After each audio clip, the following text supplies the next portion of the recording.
episode via the CNN app. I'll see you then.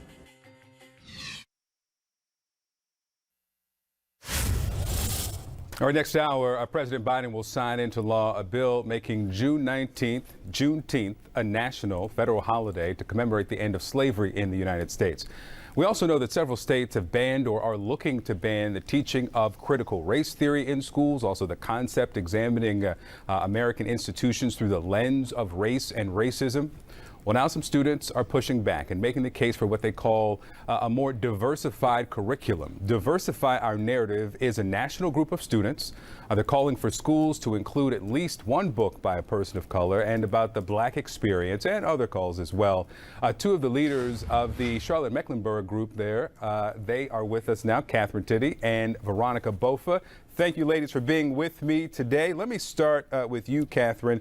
I mentioned the states across the country trying to limit how race is taught, the history of racism in this country. You want to expand it. Tell me what you want to see that you are not seeing in the classroom. Sure. So the first thing that we thought of really with a more diverse curriculum was just the importance of representation as a whole.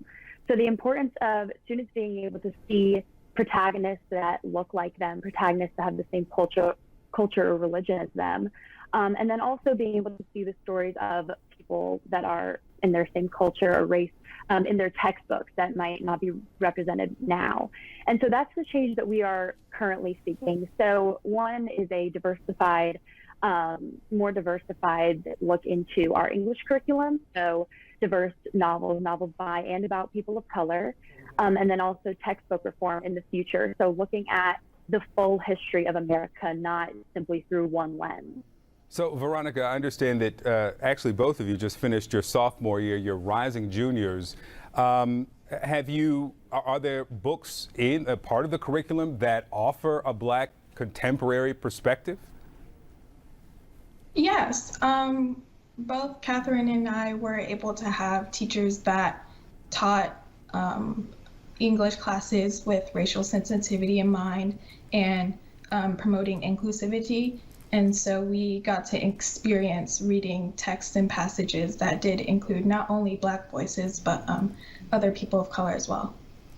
Catherine, one of the books that is on the organization's reading list or recommended books is So You Want to Talk About Race, and part of it deals with how to discuss many different topics, but includes white privilege and how to discuss what that is and explain to people who may not know about it or believe that it's real. Why should that be part of the curriculum in schools? Why should students of all colors, white students, students of other races, learn about white privilege? I think because the sooner that we, accept and acknowledge that white privilege plays an active role in our society, the sooner we can act to kind of, disband that privilege and work to create a society in which everyone can benefit equally. And so, like I was saying, if we don't acknowledge that, then no change can be made. And it interests me that you say, people of color and white students, because that is an important part. Also, just there are specifically more rural areas, there are districts that are not as diverse. And so it's important for white students to see the accomplishments of people of color, to see that anyone can succeed, like if we were to give everyone an equal opportunity to do so. You know that there is a bill that's moving through the North Carolina legislature that looks a lot like the bills that are passing through states across the country, in which there is a clause that says that the concept that a person can be oppressive solely by the virtue of race, whether consciously or unconsciously, cannot be promoted in classrooms. I wonder, staying with you, Catherine, if you believe that this book would be allowed if this bill passes to discuss white privilege in class. If the bill passes, I don't know that it would be allowed to, but I think that the bill misses the point of critical race theory as a whole, because I think that that's the problem with many people who oppose it, is that they don't really show a real understanding of critical race theory. I think that looking into the acts and history of America, especially those that,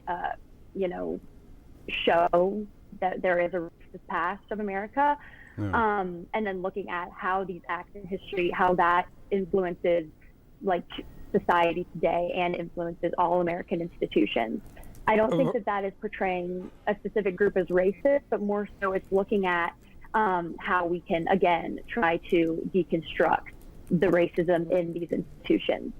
Veronica, I had a conversation with the lawmaker in Texas a little earlier in the month in which he is pushing the anti-critical race theory and how race can be taught in classroom bill through Texas.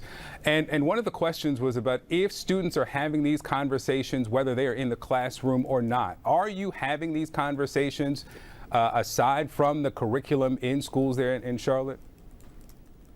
Absolutely. Whether it's about a text that implicitly talks about racism or systematic racism, we definitely do talk about different cultures and how each different races are perceived in literature, and talking about those things. With a bill like that passed, it would be ultimately censoring conversations that encourage students to be more engaged in classes, and it would limit how we talk about the subjects that we're seeing in our literature and in English classes. All right, Veronica, both Catherine, Tiddy, thank you both for being with me. Thank you. Thank you so much. All right. Okay, still ahead.